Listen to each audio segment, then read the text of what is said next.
goodness, you know that I wasn't gonna hold out on you. This video is dropping earlier than 6 o'clock because, well, this is my gift to you. You know, you get to hear me yell and scream about OU football at 9 a.m. in the morning as opposed to 6 p.m. at night. Maybe that's not such a gift after all. Just snap the damn ball, RJ. What's up, fam? It's RJ Young. I am not on a step mill. Today we're going to get into the path Hollywood Brown took to get to Oklahoma. We're going to talk about why Florida State continues to be trash. I'm going to tell you why Baker Mayfield is actually our defensive coordinator in 2017. Give a couple shout outs to Bob Stoops and Jason White for a fact I had no clue about in 2003. And we're going to have some more fun at Georgia's expense. If you like the videos, don't forget to like and subscribe. All right. Let's get it. Shout out to Army, who got to 10 wins with a W against San Diego State in the Armed Forces Bowl. I'm sure your championship trophy is at Oklahoma State along with your 1945 national championship. I got a lot of Georgia fans in the comments of these videos between OU winning the Big 12 title game and the Rose Bowl talking about what our defense was ranked and how bad our defense is. I got news for you, Georgia fans. We know. Look, I have been on the Fire Mike Stoops train all season. I'm the engineer. I'm driving it. I'm up front. So you ain't telling me something I don't already know. But here's what you don't understand.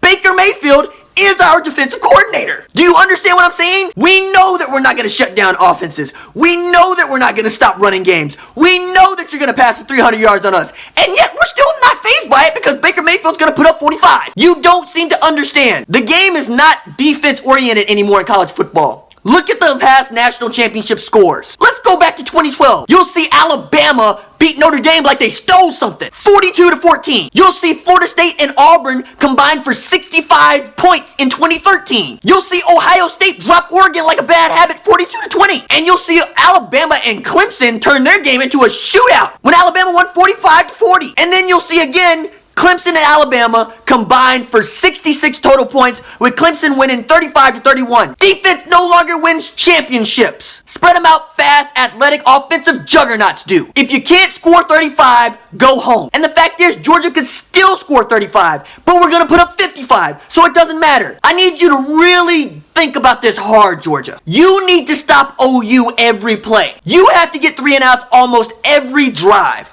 OU only has to get 4-5 stops, period. And you know what? You'll do that for us because you don't throw the ball downfield enough to hit us with the kind of explosive plays that we feast on. So what I'm saying here is you need to find another way in. All right? You're not going to rattle OU fans talking about our defense. We know about our defense. We remember the Baylor game. We remember the Tech game from 2016. And we remember the Oklahoma State game this year. And you know what? We got W's in all 3 of those games. So turn it into a shootout if you want to. And we will win. One of my favorite stories this year has been Marquis Hollywood Brown. Not just because he leads the Sooners with 981 yards receiving, that he has 6 touchdowns, that he's one of the most explosive and dynamic college football players in the game today.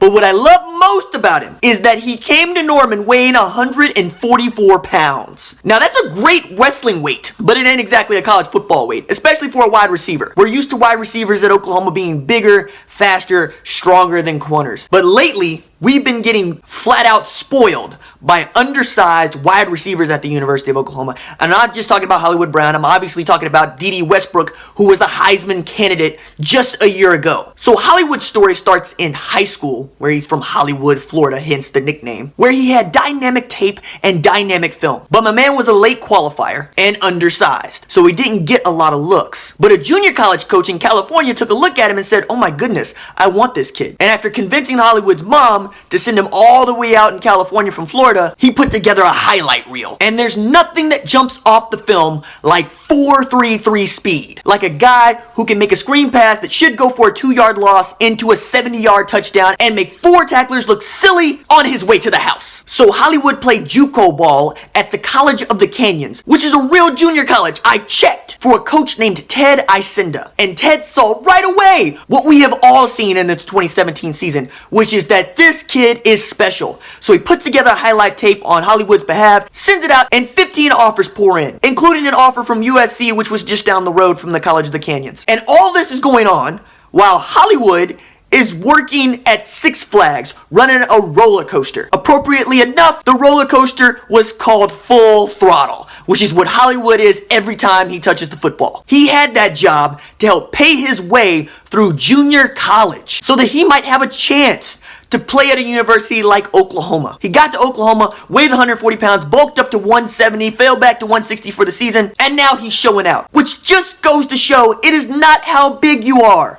It is how big your heart is. Give yourself every opportunity to achieve your dream and don't quit. Don't ever quit. So we all knew that Jason White's knees were trash in 2003 when he won the Heisman Trophy to become OU's 4th Heisman winner and first at quarterback. But what we didn't know until recently is how trash his knees actually were. You might remember in that 03 season that OU ran its offense entirely out of the shotgun. That wasn't just for schematic reasons, although there were a few. It was mostly because Jason White could not squat under center. Thinking about that for a second, we don't expect quarterbacks to have to squat under center, but you like knowing that they can. But how much of your playbook goes away when a guy just can't get under center? All your big formations go away. All your heavy personnel sets go away. If you wanted to run I formation, it was out. Which explains all the belly trap plays that OU ran, which I was like, why? I mean, it was really kind of confusing and frustrating to see OU in a 3rd and 2 and Jason White 5 yards behind the football. But at his Oklahoma Sports Hall of Fame induction ceremony, Barry Trammell again thought to ask him about what he should write about, and that's how he came across this story. Bob told Barry these details. Look, his knees hurt that badly, and they got better the next year where he could squat under center, thankfully for this guy named Adrian Peterson who was built for the I formation. But to be in that much pain to where to squat down means you might not get back up. And I know we make fun of Jason White and his knees and his baggy jeans because you can't fit knee braces into skinny jeans, but I credit Chuck Long and Bob Stoops for being able to work with what they had and still not only allow Jason White to perform, but to perform in a way that wins him the Heisman Trophy, fam. And I'm going to quote Bob here. No one's overcome more adversity than Jason White, one of the toughest guys I've ever coached. White's story, Stoops said, was almost out of a movie script. And that seems to be a thing that's happening at OU. It's one of the reasons I love being an OU fan, because a movie script is happening right now with this guy named Baker Mayfield, who's also won a Heisman Trophy. That's awesome. Speaking of Bob Stoops, George Schroeder wrote a really engaging feature about Bob Stoops since he's not been coaching these last 6 months and what life has been like for him. But I thought George posed an interesting question to Bob, one that we all have been batting around ourselves, which was, do you deserve any credit for this 2017's national title run? And again, I'm gonna quote Bob. Give Lincoln the credit. No one is a Final Four team in June. Lincoln showed nothing was going to change here. It was as smooth and seamless as it could possibly be. And that's not the case if the coaching change happens now. 2 things I really like about that statement from Bob. Number 1, he has removed the question of who is responsible for this great 2017 season that OU has had. He's taken 0 responsibility for it, 0 ownership for it. He's given it all to Lincoln, the coaches that were there, the coaches that are here now, and he is very happy to see the program flourishing. But the second thing, how humble is Bob Stoops? I know a lot of people like to call Bob egocentric, especially in those years where a lot of folks were saying that it was time for him to go, that he should step down, that the program was falling apart. Look at what he has done. Look at how he put in place the pieces to make this seamless, to make this smooth, to make it as if it did not happen. Like, think about that. It almost feels like Lincoln had been groomed for this job all along and hadn't known it. And when it was time, Bob knew it was time. Lincoln might have not known it was time. Joe C might have not known it was time. But Bob knows his program inside and out. And for all the coaches that have come through Bob Stoops' program, especially offensive coordinators, all of which had become head coaches in times past, with this latest one being Josh Heupel at Central Florida, he could have picked any one of those guys to take over for him. He could have gone and got Josh Heupel. Thank God you didn't go get Josh Heupel. He could have gone and tapped Mark Mangino. Thank God you didn't tap Mark Mangino. But the point remains, and when he chose to step down, why he chose to step down, for as long as there's OU football. And I will never not be thankful or grateful that Bob Stoops decided it was time to go when he wanted to go. Because look at where we are now. Baker Mayfield made news by becoming the first Heisman Trophy winner since Tim Tebow to accept a Senior Bowl invite. And what I love about this is Baker Mayfield did not have to go in the way that Tim Tebow had to go. Tim Tebow had to show that he could be an NFL quarterback when everybody, myself included, said you should have just moved to tight end or H-back and you'd still be in the league today instead of playing A-ball, which is trash. Minor league baseball. But I digress. Baker Mayfield has the opportunity to play 2 bowl games plus the Senior Bowl, which also means Baker Mayfield just wants to play. It's like a backyard game to him. He can't play enough. And I love that.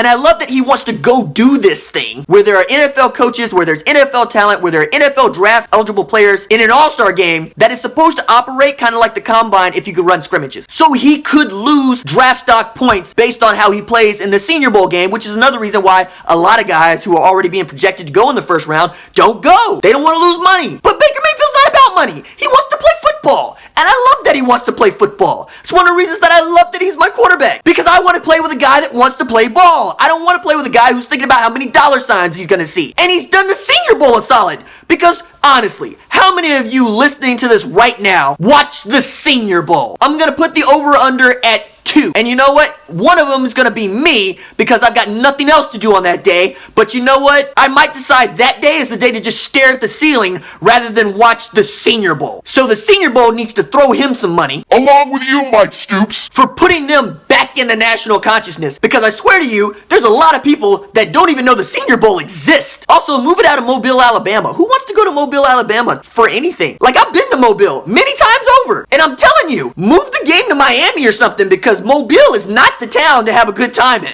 So a college football powerhouse finally got bit in the behind for scheduling an FCS opponent, and it's about time. In this case, it's Florida State. Florida State's bowl eligibility was questioned by a Reddit user who did the Lord's work. This Reddit user questioned the number of scholarship players on, get this, Delaware State, who Florida State skull dragged to the tune of 77-6 on November 18th. Now, as it stands today, a 6-6 Florida State team is going to play Southern Miss in something called the Walk-Ons Independence Bowl. But this is how this became a kerfuffle. I love that word, kerfuffle. PhD brain. On Thursday, a fan who moderates the college football section of Reddit posted data that he said he obtained from Delaware State that appeared to show the football team didn't use enough scholarship funds to meet an NCAA minimum for FCS teams to count toward FBS bowl eligibility. NCAA rules state that for any FCS win to count toward bowl eligibility, the FCS program must have at least 90% of its team on scholarship. The Reddit user said Delaware State was only at 87%. However, and pay attention here because this is how Florida State comes to justify playing in the Walk-Ons Independence Bowl at 6-6. Florida State said the information gathered did not include academic scholarships,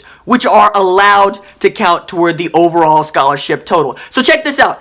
Delaware State didn't have 90% of its football team on athletic scholarships. It had at least 3% of them on academic scholarships. So Delaware State doesn't even have enough football players that it recruited to play football. It had to use academic scholarships in place of football scholarships so that it can meet Florida State's standard to become its 6th win to barely get them bowl eligible to play in a bowl game Florida State fans wish they'd never taken part in the first place and probably don't want on their resume. So this is awesome to me because it drives home this fact that I tried to tell to other college football fans, which is if your team schedules an FCS team, it's going to bite you in the behind, or at the very least should. Now, the College Football Playoff Committee is so scared of Alabama that it wants to forget that Alabama played Mercer in the last week of November and didn't win his conference championship, but I already made that video, so I'm not going to go on that rant. I am going to say, of the 4 teams in the college football playoff, Oklahoma is the only one who scheduled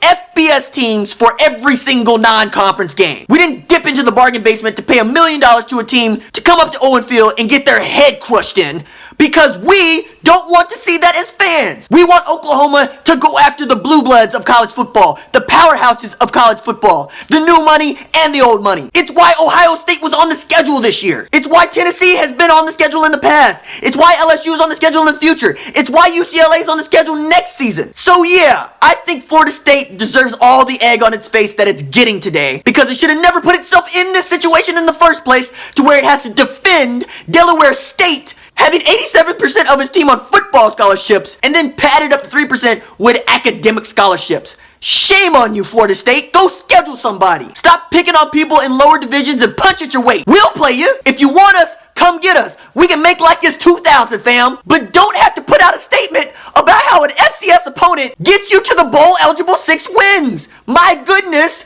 Have some class. So former Georgia coach Vince Dooley was almost the head coach at Oklahoma, which means there would have been no Barry Switzer at OU. The way it worked out was longtime Bud Wilkinson assistant Gomer Jones resigned from his post in 1965 after the monster had taken a dive. And so the coaching search began. OU went after then Texas coach Darrell Royal, who is a Sooner alum, but he rejected the offer of, get this, $50,000 and called it one of the hardest decisions of his life. Meanwhile, the folks at A&M are going to pay a guy $75 million over 10 years guaranteed, but that's another topic altogether. The day after Royal turned down the job, though, Vince Dooley got on a plane and went to Oklahoma City to interview for the head coaching job at the University of Oklahoma, while he was still the Georgia coach. 2 days after his interview, Dooley was offered the job at Oklahoma. And at least one radio station in Georgia reported that the 33-year-old coach had taken the job at Oklahoma. But the day after those reports surfaced, Dooley said he was staying put in Athens, Georgia. But 4 days after Dooley's rejection of an offer to be the head coach at Oklahoma, Arkansas assistant Jim McKenzie accepted the job. And he brought along with him a fella named Chuck Fairbanks